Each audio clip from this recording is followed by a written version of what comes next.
you're going to be calling them all the time. No, I just called them once. I just want to get an idea how to speak with them and what's out there. Like, what are they doing this year differently? And they did answer. I talked to them like maybe 5 minutes. That was it. Okay, you're better off if you need to communicate with the purchasing officer. You're always better off emailing them, giving them time to reply, because it's less intrusive. You know, you're not bothering them. If you call someone, they have to answer. If they don't, it goes to voicemail. Then they got to check their voicemail. So it's kind of a pain, you know. Versus email, it's much easier for them to communicate. You're not being as intrusive.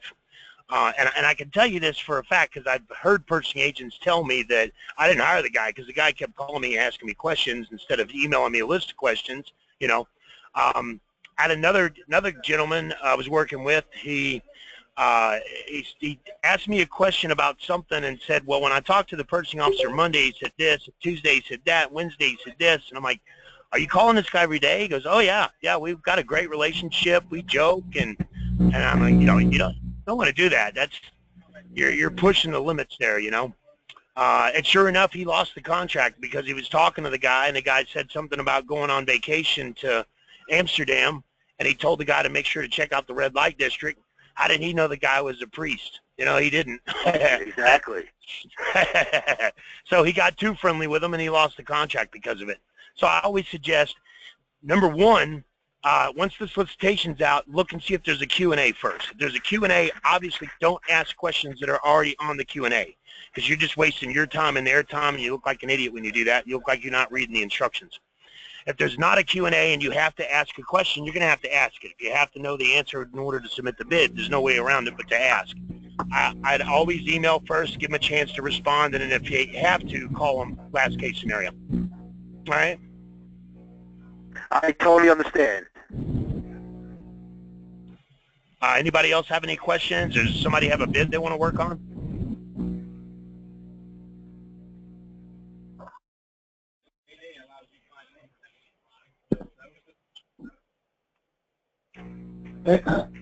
Hello, John? Yes. James Robinson. So I've got an email of the prime contractors, and basically it's saying to reach out to them and let them know that, you know, you're interested in trying to subcontract. So in the email, basically I should send the capability statement, right? And also the pitch? How does that work? It depends. I mean, if you're working on an actual solicitation, you want to follow the instructions. It's what's called instructions to offerer. I can send you over a video on how to determine what it is that they want to buy, or how they want you to reach out to them. If they want you to send certain documentation or just put yourself on the interested vendors list, or if they want you to just watch the opportunity, if they actually want you to physically send them something. The information should be in the synopsis in FBO. Right. Let me pull one up real quick. What I'm also talking about is from the marketing team, they send me a list of prime contractors. Oh, yes, absolutely. What you need to do is put together your elevator pitch, send me a copy of it, let me look it over, send me a copy of your cap statement, let me look that over. And yeah, those numbers, you definitely want to call them and reach out to them. And then one of the things I'm going to teach you how to do is how to actually search for those names and numbers yourself. So once you get through that list, you can still continue to do that. Now, you're going to run across two types of people when you make those phone calls. You're going to run across people that are kind of upset that you called them. All right, they're going to tell you that they don't. Everything they do is put out for bid. You're wasting your time calling me. That's fine.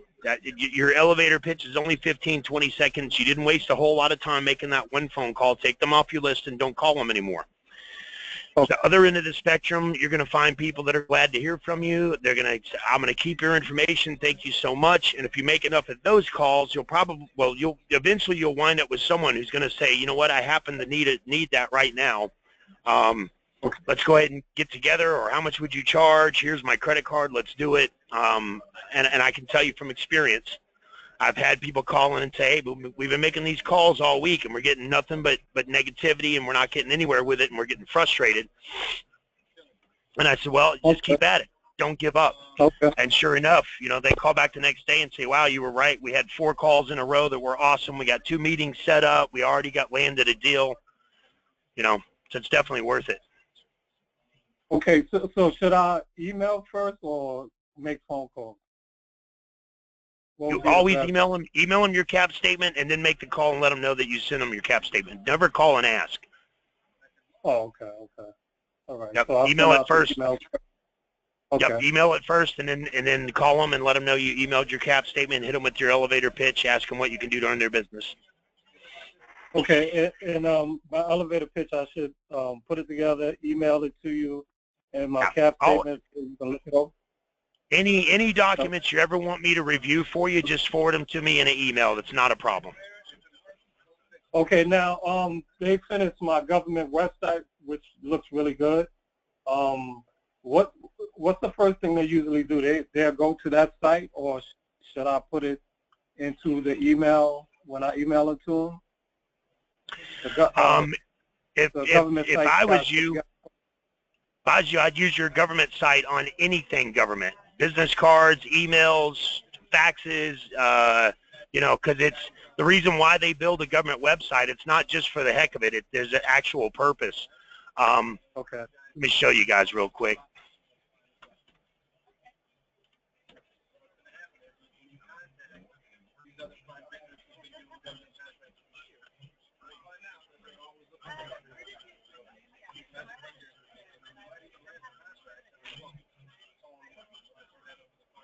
Come on. There we go.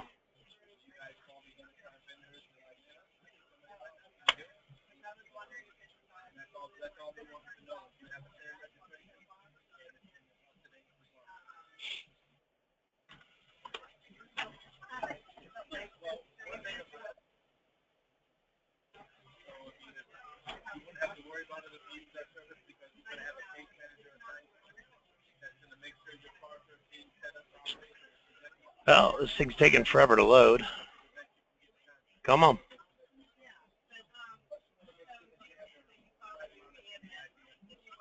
All right. Okay. This is a system called the DSBS. I'm just going to show you a quick example here. Anyone who's not doesn't have a capabilities narrative, they're not compliant. So when a purchasing agent comes in here and looks for you, they're not going to click on any of these guys that have blanks, because that's an indicator that they're not fully compliant. So we're going to check out these guys right here, ABC Construction. So say I'm a purchasing agent and I want to gather their information, and I go to their website right here. Theirs actually works, but it says it's under construction, and they're a construction company. That's ironic. Now, John, what's the site used for this one over here we're on right now? This is called DSBS. It stands for Dynamic Small Business Search. This is the system they search in to find you for those simplified acquisition, those no-bid contracts. Okay, now this is a prime example of what I'm talking about. Here's their profile. I'm a purchasing agent. I want to view their website. I click on it, right? Right. And it doesn't work. It says it's not found. I can guarantee it's found if I take it and copy the link and just go straight to Google. There's the website. It works in the private arena, but it does not work through government firewalls. So using your government website is not just a cliche. It's not just something that we do for the fun of it. It's because most websites don't work through federal firewalls. And the easier you make it for these purchasing agents to hire you, the more contracts you will close. So again, to answer your question, anything government related, use your government website. Business cards, letterhead, emails. I have clients that have a fleet of vehicles. They put their government website on their vehicles as well. All right?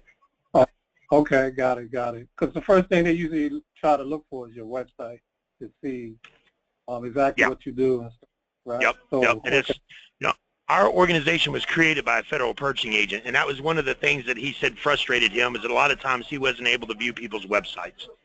And he just needs to gather some basic information to hire you. He can't even look at your website. He can't get a hold of you. He's got to award this by 2 o'clock. He's going to go to the next guy, and you just lost out. All right? All right. Sounds good. Thank you. Any other questions? No problem. Any other questions? So we'll be compliant once our government website is up and running. You guys will get us compliant with that or no? The website is actually the last thing they build, so yes, you will not be compliant, and you will definitely be compliant once your website's done. Okay, perfect. So we have an idea.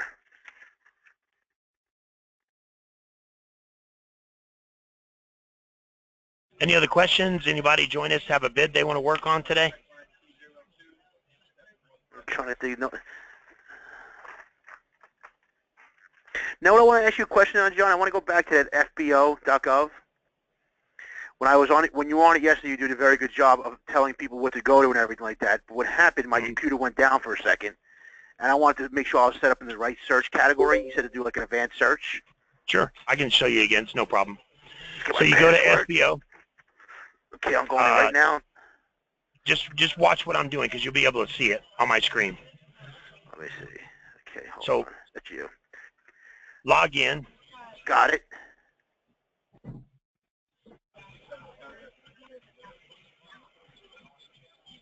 Why did it not save my password? I'm going to pause you guys for a minute so I can find my password.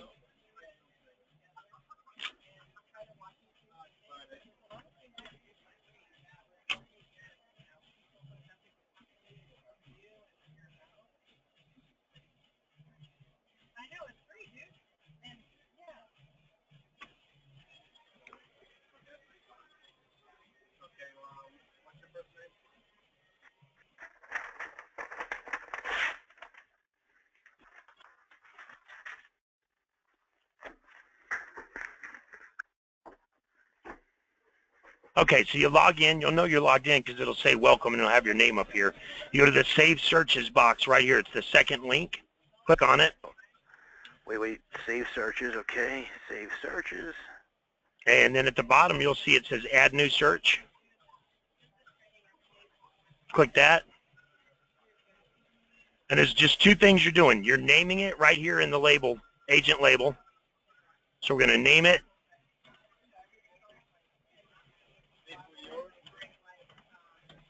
Now, if we're doing a 2-keyword search, if it's just one keyword, you do it just like that, just plain. If it's 2, you put a capital and you put it in quotes. If you want it only be specific to a certain state, you click on that state. If you want it specific to multiple states, you hold down the control key on your keyboard and you click multiple states holding the control key down and it'll choose multiple states. If you don't hold the control key down, every time you choose a state, it's going to de-highlight the rest of the states. Once you figure out all the states you want, if you want to search all the states, don't click anything. It'll search them all. Perfect. You copy this, scroll down here and paste it. Keyword SEO. In the keyword box. And then you scroll to the very bottom and you save and schedule it. Perfect. And then you have to enable it. So you say yes, enable, and then save, and it's done. And that search will run every day automatically from now on, and it'll go directly to your email that is associated with FBO. Now, if you want it sent to multiple people, you can't put multiple emails in FBO. It doesn't work that way. What you need to do is either set up FBO emails at Live or Yahoo or something like that. Just set up an individual account and put that in that account in FBO, and then set that account up to automatically forward. You can do that. Or if you have your own domain name and your IT guy can create a domain email specifically for that purpose, you can do that as well. Perfect. All right. Any other questions? Does anybody have a bid they want to work on today?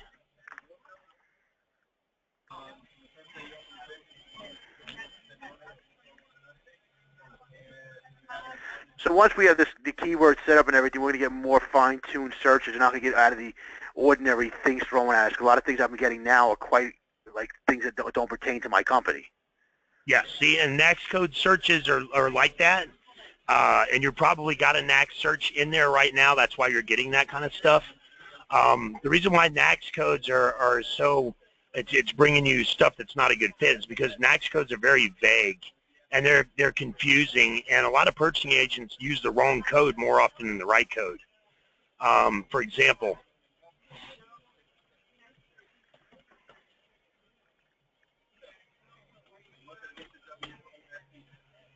search the keyword fish, and animal food manufacturing, that makes sense. Analytical laboratory instrument manufacturing, that doesn't make sense at all. So they probably used the wrong code. And you're selling fish, but you're getting these hits for this stuff because the purchasing agent used the wrong code. But if regardless of what code they use, there's always a description with the keywords in it. So that's why your keyword searches are more important, more efficient. And you can modify them. You can add more keywords to make them even more specific. All right? Perfect. Any other questions? John, this is Linda, and I have a quick question. What's Yes. the difference between a purchasing agent and a contracting officer? Nothing. Different agencies use different terms. Same thing with your statement of work. Some agencies call it a statement of work. Some agencies call it a performance work statement. Some agents call it, you got the standard instructions to offer. Some people call it instructions to bidder. Some people call it instructions to proposal, signer. It's just different agencies use different terms. Okay, thank you. No problem. Any other questions? Anybody have a bid or solicitation they want to work on today?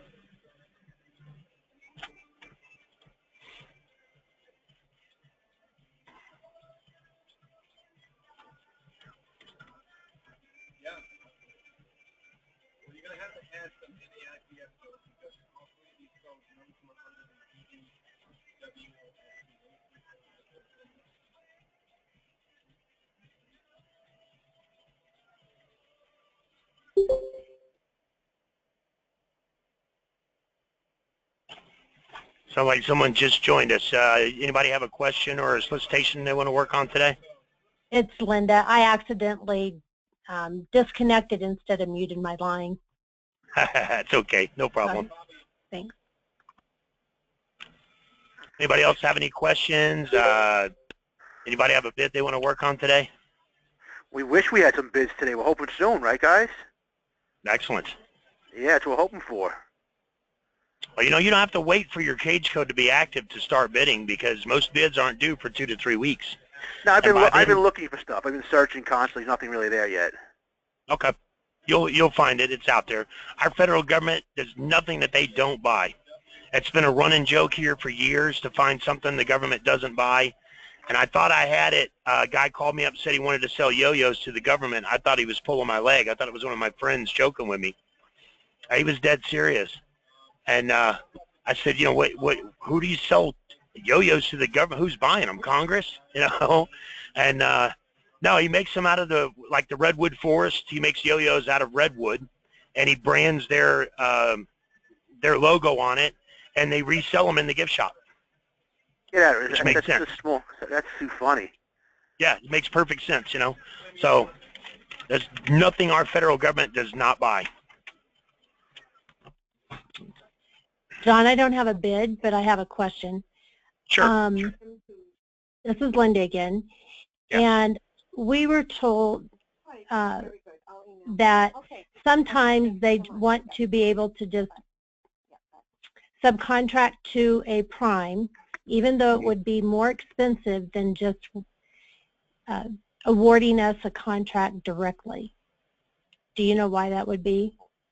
When I'm not sure I understand the question. If you're doing a subcontract to a prime, then that wouldn't be a subcontract. That would be a prime. Well, so let me back up. We've done business with them before, and rather than awarding a contract directly to us, they would rather just MIPR money over to an existing contract that we might be a subcontractor to and pay higher rates versus working directly with us. It sounds like you guys, this is the one for the G.S.A, right? One of them, yes. Okay. And you guys aren't on the G.S.A yet, correct? Oh, yes, we are. We've been on it for about 10 years. I don't know why they would do that. That doesn't make a whole lot of sense. Unless, there could be reasons why the purchasing agent's doing it because his friend works for that company and he's getting, he's doing his friend a solid, or he's getting kickbacks or something like that, I would, you know, you can do an anonymous bid protest through the GAO. And, you know, maybe do a bid protest through GAO, and the GAO will investigate. And if there's anything fishy going on, most purchasing agents will redact the contract immediately and put it back out for bid or award it to the next guy. I've seen that happen. Okay. So this isn't anything that has been posted yet. These, right. You know, this is just conversation about wanting to engage us, and you know, they want to engage us, find out if we have any existing contract vehicles, and the only thing that we have is that has G.S.A. the ceiling, right, is the G.S.A. Everything else has already been maxed out. So it just is always, that's just always been a frustrating dilemma that we've been getting in. And yeah. Anyway, well, trying to figure out how to make their life easier. As long as you're still getting your money, and you're not having to sell it to this middleman for cheaper, and you're you know, losing money on the deal, I'd do it. Either way, yeah. you know. Yeah, absolutely. It's just sometimes they don't have the ceiling left available on that prime contract. So right. Anyway, then it just sits there and waits, and just trying to figure out how to help them. Basically, how do we do the work for them so that all they have to do is post it? I mean, that's what it's boiling down to. Almost as though they don't want to go through that requirements process. And I don't know enough about how that process. What? I've seen stranger things, you know. Mm-hmm.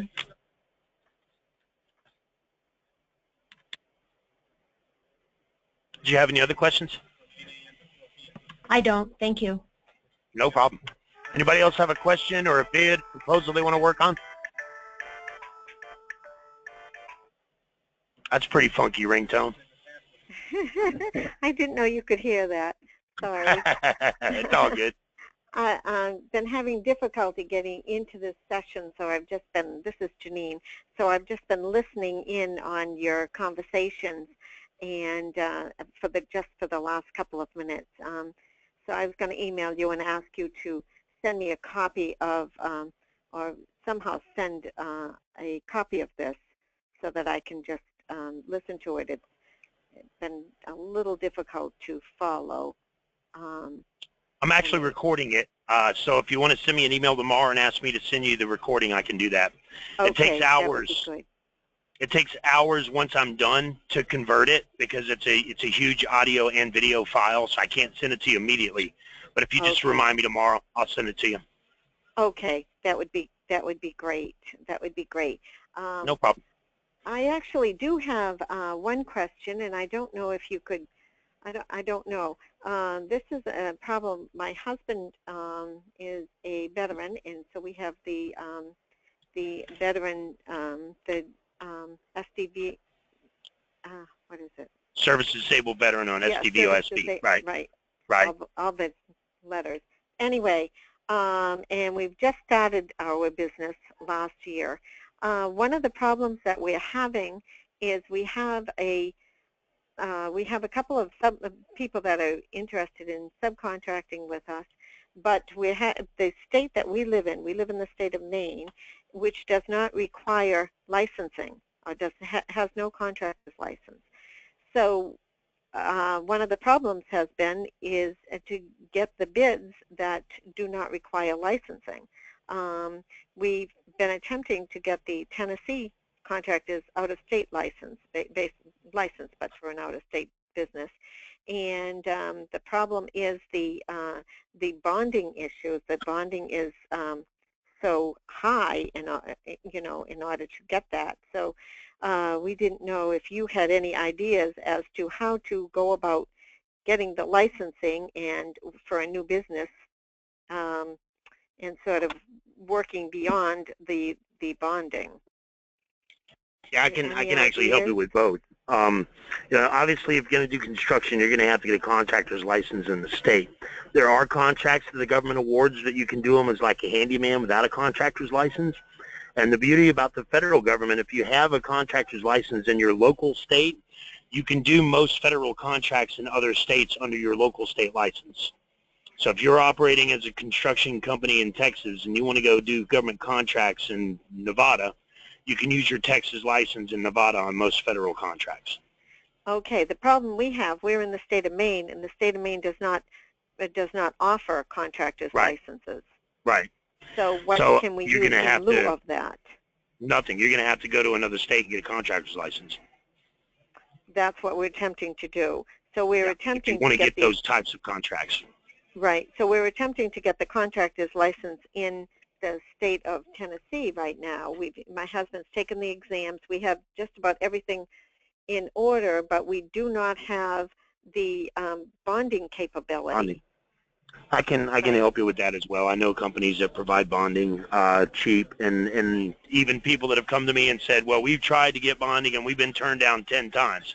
I've got companies that you can go to that'll get you some cheap bonding. Okay, so can I email you some of the information I have, and you can always can assist me always in satisfying absolutely these two needs absolutely of the license? Yes, ma'am. Yes, ma'am. Okay, I will. Right. I will I will email you what we need for this license that we do not have, and you can get back to me as to how to fulfill those needs, huh? You got it. Wow, that's great. All right. No problem.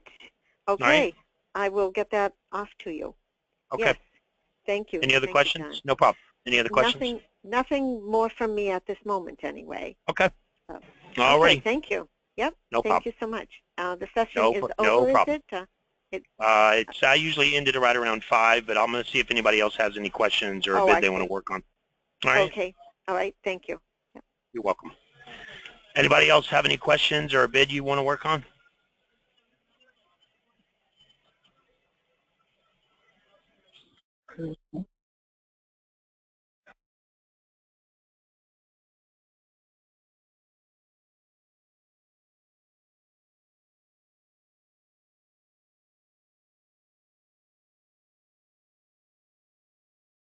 Hey, John, it's Linda again, and I have another question. Who do I contact if our information in the dsbs.sba.gov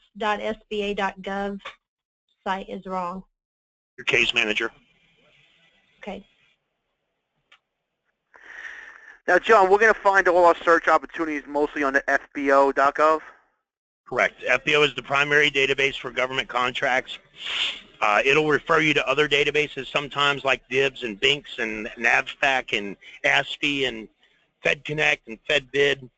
And whenever it does refer you to those other databases, you have to use those other databases to submit your bid. We have a system called AFPDS that's out, and it's functional. It pulls information from FBO. FBO only refreshes once a day. So if the government posts something towards the afternoon and it's due the next morning and your search only runs once a day, you'll miss out on that kind of stuff. And sometimes they'll post an opportunity and they'll get 3 or 4 or 5 people will reply to it. So they'll take it down real quick so they don't get any more replies because they only have to get a minimum of 3 to 5 on most opportunities.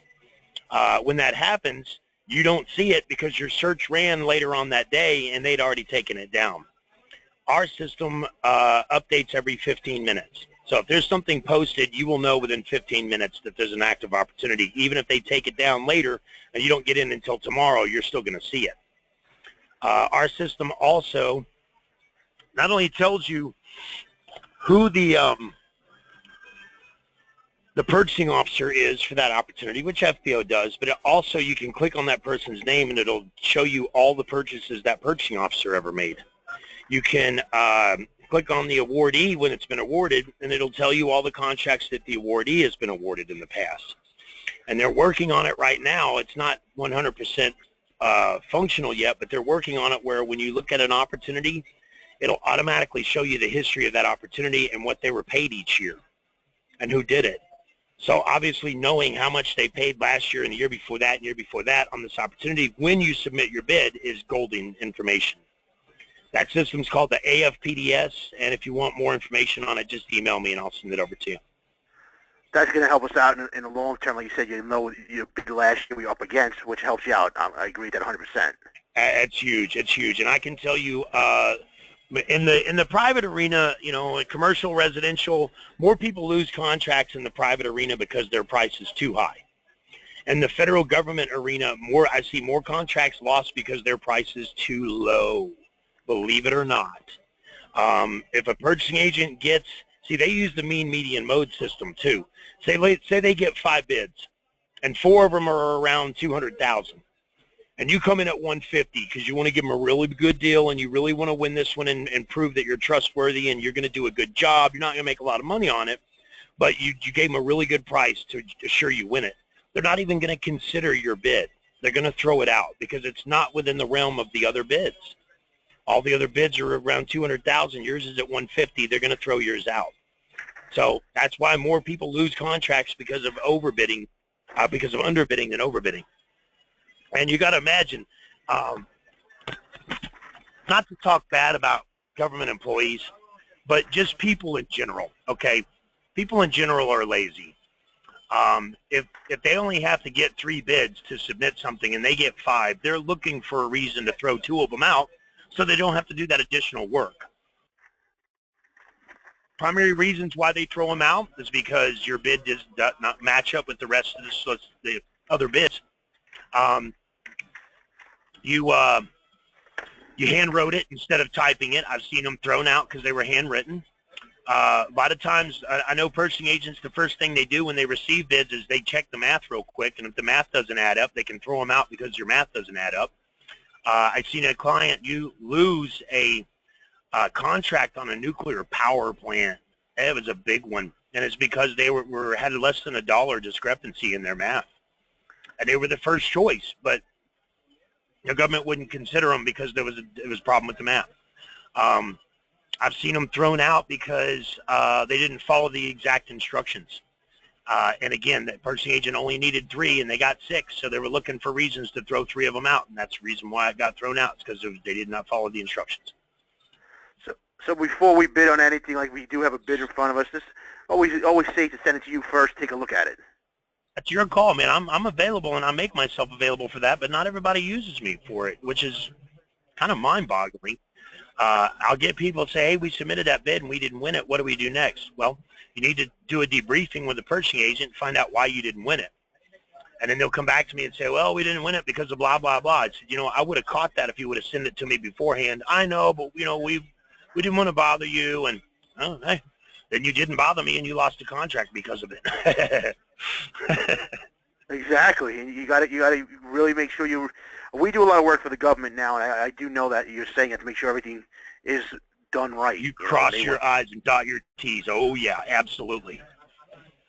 I've seen bids thrown out because they were handwritten, too. Don't do that. If you're going to handwrite a bid, this is my joke. If you're going to handwrite a bid, do it in pink crayon with purple sparkles, because that's about what it's worth. Anybody else have any questions, or does anybody have a bid they want to work on today?